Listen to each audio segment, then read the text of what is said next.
Welcome back, everyone. So every week we follow. Today we're going to be looking at Brentford preview. We're actually going to do this a little bit differently today. We're actually going to be properly looking into Brentford's attack, defense. We'll look at some moving images of like goals they've conceded and things that we might be able to exploit. But first, Gary, how are you doing?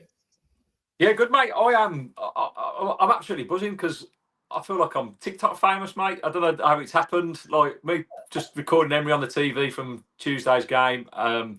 216,000 views of Emery basically being hilarious. Yeah. If you want to see that, I mean, we are on TikTok and stuff. We are on Insta and that kind of thing. So you can check that out. And as always, guys, if you like this and if you're new to the channel, subscribe, give us likes, let us know your thoughts down in the comments. Think about things that we're talking about here. I wanted to say just a massive thank you to everyone so far who has liked, subscribed, watches us. It's been mental. I'm on that analytics, mate. I'm on the analytics constantly, and I just keep going to Gary, going, "What's going on? Like, it's still going up. We're almost at 1,000 views, which doesn't sound like a lot to a lot of people, but to us, it's it's massive. Look, so if we could get to like 50 likes on this video, I would be buzzing. So please, people, just keep liking, keep subscribing, keep sharing, keep telling everyone about us. Like we want to be up there with the best of them. We're trying to do things each time and look at things and grow it. So just keep us, just help us grow, man. Like having fun. Having fun. Like make a dream come true. Come on. Exactly. Right. So quickly, these are some stats that you've pulled out, Gaz. So our head-to-head first. Our head-to-head record. Well, if what is it? We've played 14 matches. Won 3. They've won 4. We've drew 7. A lot of draws in there. A lot of draws. It's weird because we both tend to be better at home. Like I know we beat them last year 2-1, but we drew the previous one, and then same at home with the last two results. We beat them 3-1 in December, didn't we? Then we drew 3-3 the season before after being 3-1 up. Where we went through another inconsistent moment. But they are, for me, they're very similar to us. I think they are a danger side at home, and this could be an easy slip up again. So I'm hoping that we can. Oh, this is a really difficult game. I mean, I'm not 100% sure how they're home. I haven't looked. I'll admit I'm not 100% sure on their home form. If you look at that graphic there, so this is if you ignore the red bits because one of them's a draw. I think they drew with Everton. It's got a loss, which is weird, right? But they drew with Everton in their last game, 1-1 last Wednesday. Then they lost to Spurs the game before, right? Yeah. And then, but they've won 2 away. They beat West Ham and Leicester. Earlier in the season, they were like Champions League level. They basically were winning every game, and they were battering teams as well. By the way, they weren't just scraping; they were beating. Well, if you think when we beat them in December, they hadn't won a game away. Yeah, no, they were basically Champions League or league winners at home, and they were relegation rock bottom away. Yeah, but that's obviously improved, and obviously I think Leicester City was 4 away wins on the trot for them. Yeah, and they battered Leicester. So they're unbeaten. They're unbeaten away from home in the last 5. Mate, but I'm getting on my knees here. Is this the time, right, where we don't have a Champions League hangover? Please, for the love of the Lord, right? We played on Tuesday. We've had hopefully an extra day's rest to an evening game on a Saturday. It's 5:30 kickoff. Please let this be the corner turn and let's finish the season strong. Well, just on Gary there, because we know that like weirdly, majority of our viewers actually watch these on TV, like on their TV, which I find a bit baffling. I always do everything on mobile or on desktop, right? But like, so Gary's head then was probably quite close to life size. Oh mate! If anyone's got any screenshots of that, can you post them in the comments? Because you can see my shiny head. But just quickly onto onto our lineup. So our lineup predictions for this here. So Gary, this is what you predicting Brentford are probably going to line up like. Yeah. So I said this to you off air, but they set up very similar to us. But I don't know if Villa fans will probably remember this year. Thomas Frank said before the game last season, that he changes his formation depending on like who they're playing. So if they're playing anyone in the top half of the table, they generally go a little bit more defensively, 3-5-2 with wing backs. But if if it's anyone below that, then they go out and they play the same formation as us, and they play with 3 attacking players. Wissa and Mbeumo causing major problems. So I'll be intrigued because obviously we're lower down than we were last year. We're only a place above them. They can go a point behind us. So I think they will go. They're at home. I think they will go with this attacking lineup. I do. And there's a couple of players that worry me, which apart from Wissa and Mbeumo, you've got I don't know how you pronounce his name in the middle of the park. Damsgaard, yeah. Yarmolenko. He's a good player, mate. He's like at their Kamara, I think, and he can push the strings and push the strings. You can't push the strings. That's ridiculous. You can pull push strings. It'd be a bit weird though. You can push them and go like absolutely nothing happens. It's just pointless. And so let him push the strings, and Kamara will come back and he can pull them. And so they can hurt us. We've got to be on our game, I think. Yeah. And if we can replicate, I agree. If we can replicate what we did at Villa Park, we might have a good chance. But I'm just praying we don't have that Champions League hangover. So yeah, that's my predicted Brentford lineup. Brilliant. I didn't do a prediction. I'm just going to let you do the opposition predictions because I don't do enough research. Leave that to me. I'll find it out. Don't worry. I will say this, right? If any Brentford fans do come across this for whatever reason, right, because it's got Brentford in the title, your website, spot on. Like I went onto their website to look up some info, and it was absolutely brilliant. Villa, take note and comment on this in the comments because we all know everything's in the mobile app, and it's like we all know how shit the Villa is though in terms of the app. Doing anything on it is a nightmare. But Brentford's had loads of information. It had full-on match reports. It had form guide for us. It went like proper in depth. But we want to sell programs, don't we? That's the problem. But this is what happens when you go global, I suppose. You don't get quite the attention. But it was very useful to me. So thanks to the Brentford team for making it easy to find those stats. Yeah. Right. So this is your predicted. So this is mine. Now this is just my predicted. Right. This is what I would go with. It's probably going to be completely different. I envision it will be. But Disasi at right back started on Tuesday. Got exposed for the goal. I thought Cash did very well when he came on. And depending on fitness, this is my back four that I'd like to see consistently start.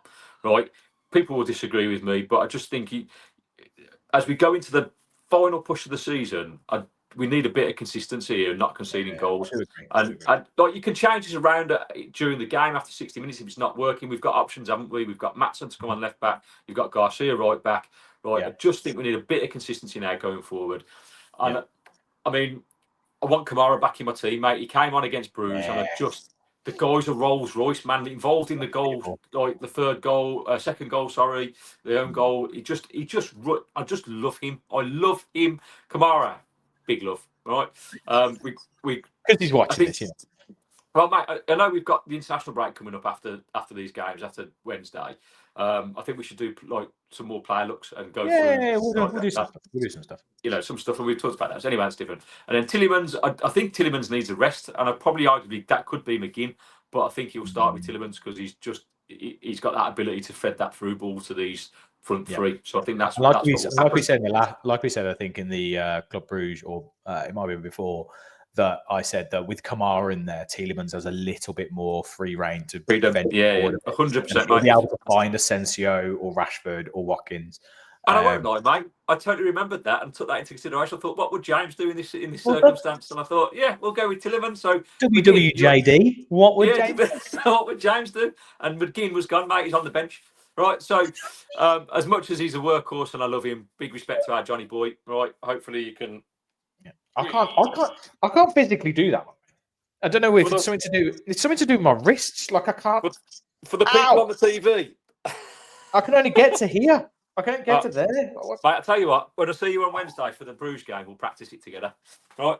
And you've got classes as well that you have to take off. It's not the kind of it's not efficient. And so that, and then we go into to the forward four, mate. And this is what I want to see. I need Asensio in my life.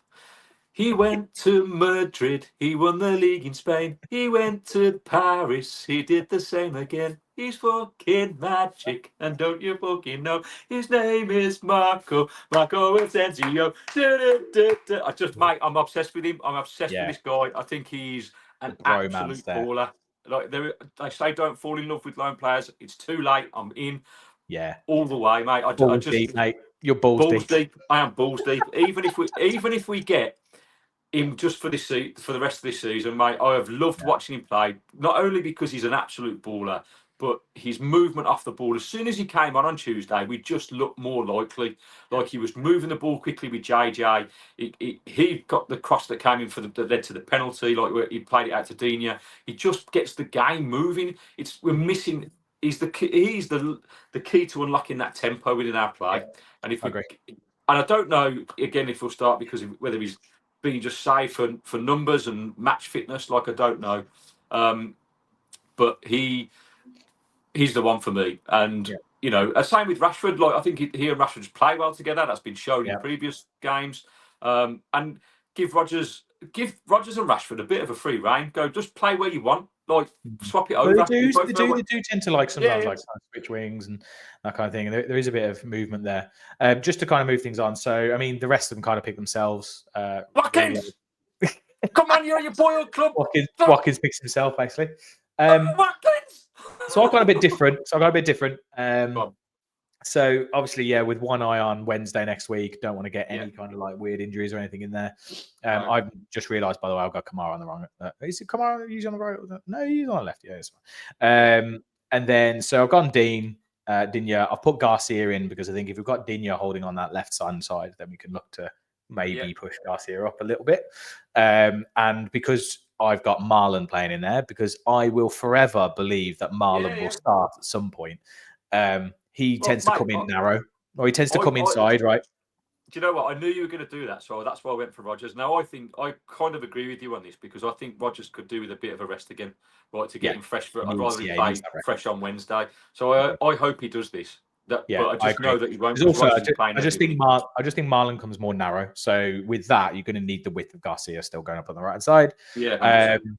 And then Rashford, I was like, might want to rest him, might want to hold off him, or give him some minutes at the end just to get him match sharp. He tends to do that. He tends to basically give the players like 20, 30 minutes at the end who he's going to play midweek next week. That's kind of like my thoughts on it. I also think Ramsey, Ramsey's had a little bit of time out of the team. I think he deserves like a bit of time back in the team. But yes, that is my lineup, and obviously Luka Dean over Maatsen because he's going to have Mbeumo running at him all over.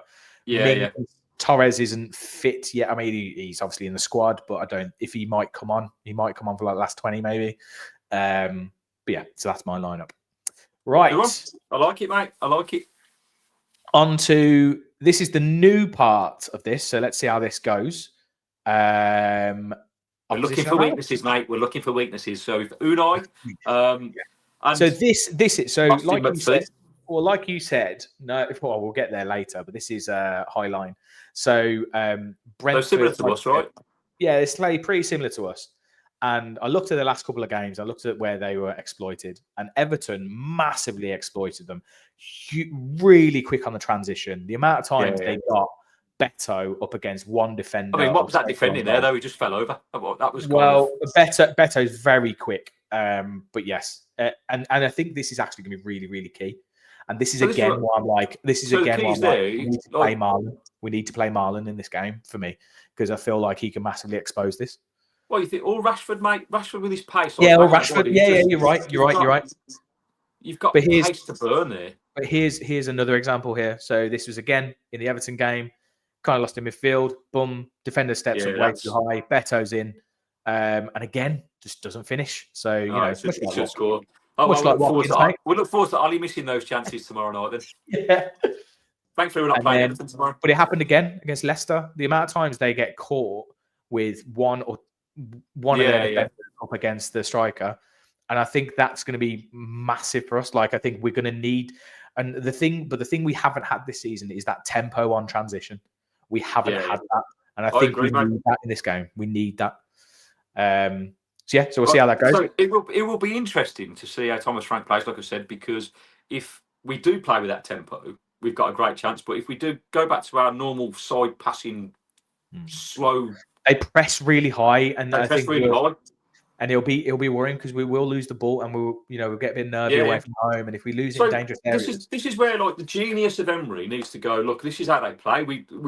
And this is why I expect to see either Marlon or Rashford starting, because we have to have that outlet. If that's what they're looking at their weakness, like you say, they play that high line, we'll have chance in behind, but we've got to move the ball quickly. I will be fuming if we give away a goal from playing slow out the back. I really will. It's going to drive me nuts. I mean, we'll get onto like set piece and stuff in a sec, but obviously where they do excel is things like this, which is kind of what it's kind of like what we try to do: break the lines on teams.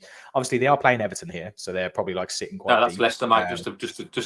Just to shift you over. They're playing Leicester, but it's blue, so they all look the same. Races. Yeah, they are. Well, just blue team. It's a blue team. It's just like how we look exactly like West Ham. Yeah. But anyway, but that's a lovely little ball there, and that's the kind of ball that we usually get caught napping with. And as we said, mate, those are the two danger men, aren't they? Wissa and Mbeumo, they can destroy teams if you give them the time and space to do so. Mbeumo can just do this. Yeah, I mean, he's got quality and he's a great finish. He's what Bailey was last season. Yeah, that's what Bailey should be doing, mate. That's exactly what it's like, a carbon copy of a Bailey goal from last year, and it cut inside, whipped it into the far corner. Yeah, and so he worries me. So like Digne is, as long as he plays Digne, I mean, he can't play Maatsen, surely. He can't. Mate. He'll tear Maatsen a new arsehole. Yeah, he'll basically. Luca Digne should have. He's used to playing against players like this. His positioning is so good, and you'd like to think he'll have him in his pocket. And that's like you said. I think we said off air, or did you say it previously? We nullified them at home. We did. We nullified their attack, their threat, and they were on shit hot form, but not away from home. It was a great performance in December. It really was. We put them to the sword early with 3-0, weren't we, by half time, and then we see the goal in the second half. So I'd love to see that again. And then again, and Mbeumo he's just terrorizing. He's strong as well. Look at that, strength of holding off players. And they get numbers in the box as well. You can see that, so they flood forward. Well, I think from these clips, you can kind of see once they get that their teeth between their teeth, they're just on it, aren't they? That press, that kind of in and around the box, they smell blood and go for it. So we've got to be really, really weary of them. And then obviously we've got Mr. Portugal, Austin McPhee, to worry about these kind of things. They're not a big physical team, but I don't know, it's movement and stuff off the ball. But look how many players they got in the box. Like 1, 2, 3, 4, 5, 6, 7. 7 players attacking that. Yeah. Like if we don't react like Austin McPhee. Go. But then onto this is more of a general set piece. But again, the amount of players they've got in the box there. What you say? Is that Damsgaard? Yeah, it's good movement though. It's good movement. That's a great goal, mate. It's good movement. Don't follow it, and it's a good header. Like you're right. Set pieces are going to be key because we don't defend them very well. Like it's very clear. And also, again, I've said it for the last 3 shows. I'm looking forward to see our set piece master come and give them a throw-in. That'll be they're doing that, and we're just giving throw-ins away because that's what. I can't get over this stat, and people keep putting it in all the forums like, "Oh, well, we scored the most goals from set pieces." Mate, this week I am going away and I'm finding how many set pieces we've taken in the whole of the season compared to the goals we've scored. It's really hard to find these statistics. I've been trying to find that. I'm going undercover at Bodymore Heath. I'm going grass local. I'm just going to hide and find out what's going on. He's going to put the wig on, and he's just going to go in. Hi, Austin McPhee. Yes, thank you. Yeah. No problem with my very dodgy Scottish accent. One last, a couple more things. So, obviously, our predictions. So, what we do is oh my God, I've done the wrong letter. Oh, sorry. Let me get my pen. Yeah. So, what we do is we write down our prediction on a piece of paper. We then put that piece of paper away, and until the post-match show. A little bit more credit. Here's the piece of paper. Yeah. That one's not got bread and milk in it, no? Oh no, I've got a new piece, mate. I've matured, and everyone will be pleased to know I've got some bread and milk. Well done. Although, someone's nicked my pen. Oh, someone's nicked his pen. This is what happens when you have a communal space. People get in there and nick your pens. Where's it gone? Hopefully this doesn't take too long. This is brilliant watching for all of our people. Watching. Oh, sorry. We will be back. I'm going to use a foundation pen. Sarah's left it there. It's fine. Come on. Amazing. So just so people are aware, we obviously will be back on Monday with a match review, and also Monday night or Tuesday maybe we're coming out with the Club Bruges preview as well in the Champions League next Wednesday. So write this down. What am I going for? Got it here, mate. Come on, this will be the one. Let us know your score predictions down in the comments. Yeah, obviously, yes. And also, one of the things we're thinking about doing next season is actually like a bit of a prediction kind of league table thing. Let us know in the comments if you're interested in that, or if that sounds fun to you. But we are thinking about doing that. Right, put that there. Okay, cool. And then, Gary, any final thoughts from you? Final thoughts? Yeah, there is a final thought. That a little bit of an interesting fact, and I think you told me this, that Aston Villa are the only Premier League club to win a major baseball league in the UK or something like that. Yes. Yeah, let me find. It's something random. It's here it is. So I'm just going to download this quickly and then share it. So if I present my screen, and if I pop this in here. Yeah, so this was actually shared by Primetime Villa. Did you know that Aston Villa are still the national baseball champions of Great Britain? In 1890, it was the only single nation league of baseball in Great Britain, and Villa won it. So yeah, Champions, ole, ole, ole. I love how it says on it. Have you seen what it says on the shirt? It actually says like Birmingham AV on it. Like that's my days. Well, there you go. Look at this lad. Probably one of the only few times you'll ever see those two things together. Birmingham AV. What's weird, by the way, is that I feel like these like facial hair like representations here are it's very on trend nowadays. Like this is pretty much everything goes full circle, and that's Gaz's final thought right there, mate. We're going back into the good old days. Look at the bats and look at the head. That's crazy. Look at that. Is that a mitt? That's not a mitt. That's just a driving glove. Mate, yeah. Oh, my neck, that would have hurt. Jesus. It shows why that didn't take off, mate. Yeah. Anyway, as always, guys, thank you for watching. It's been about 25 minutes. So if you have made it here, brilliant. Thank you so much. As always, if you love this, give it a subscribe, like. Let us know in your comments what you think. What's your prediction for the game? Do you think our lineups are match what you think is going to happen? Do you think there's other weaknesses? They're going to play differently against us. But obviously, we'll be back Monday. We might try and do Sunday, but probably Monday for a match reaction. Basically, like, subscribe, hit that bell so you can get notifications because we are coming back. Yes. Can't get rid of us now. We're here to stay. Woohoo! And if we're on your TVs, larger than life. Like we are larger than life. We are larger than life. Turn up your speakers. Every week we follow the boys in claret and blue. Cheers, guys.